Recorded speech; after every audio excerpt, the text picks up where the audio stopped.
had never seen a Pumpkinhead movie until I bought the third installment from Kmart and loved every second of it.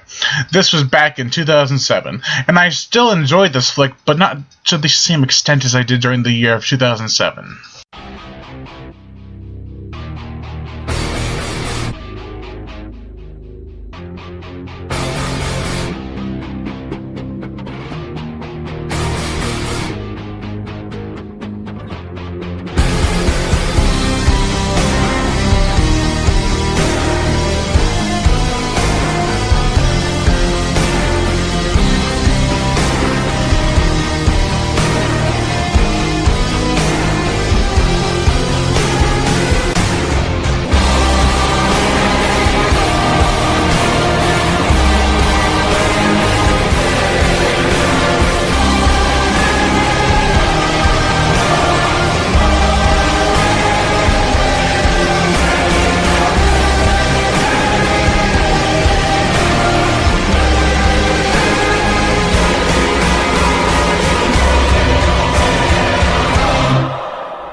Pumpkinhead, Ashes to Ashes. The first Sci-Fi Channel Pumpkinhead installment to come out during a period where Sci-Fi was just called Sci-Fi, as in SCI-FI, not SYFY. Goddamn. This is a very greasy installment in the Pumpkinhead franchise, and it could also be considered very cheesy. But I can see past the cheesiness and tell you that this film has a very dark and violent tone to it. The scene that always got to me was when the townsfolk are bringing all the decayed bodies out of the barn and searching for them in the woods. The reactions of the people are mostly terrible, but it's still a very effective scene, no doubt.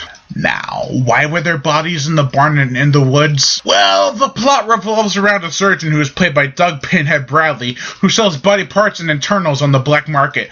But this backfires when the small group of townsfolk decide to have the Swamp Witch from the first two movies, who looks spooky as hell in this installment, conjure up Pumpkinhead to carry out their revenge on. Now, this film does have some downsides, such as the acting and dialogue. But one thing that got me irritated was the fact that they use CGI on Pumpkinhead in some scenes and it looks like shit. Way too cartoony. But I can forgive it because some of the practical effects on Pumpkinhead look top-notch. Now, this is a very gruesome and bloody film. It has scenes that include gory impalements, disturbing autopsies, a greasily crushed head, 2 bloody slit throats, and more. It wore its R rating with pride. I'm proud of you. I love the back cover art for this movie. Look at that. And even the DVD itself is a work of beauty. Oh yeah. Overall, I give Pumpkinhead, Ashes to Ashes a 3 out of 5. It's earned its rating not only by paying respect to the original by having Lance Henriksen come back as a ghost, but because it is a very well thought out film and has a very sinister feel to it. Also, the soundtrack for this movie is genius. I think it's one of my favorite soundtracks for the year of 2007. And this film has a very raw yet pure Halloweenish type atmosphere to it. So that is another point for both Halloweenish type atmospheres. Points! I am Brian Gatto, host of Porsche Movie Reviews. Make sure to like my Facebook page in the description below, and to leave comments and subscribe.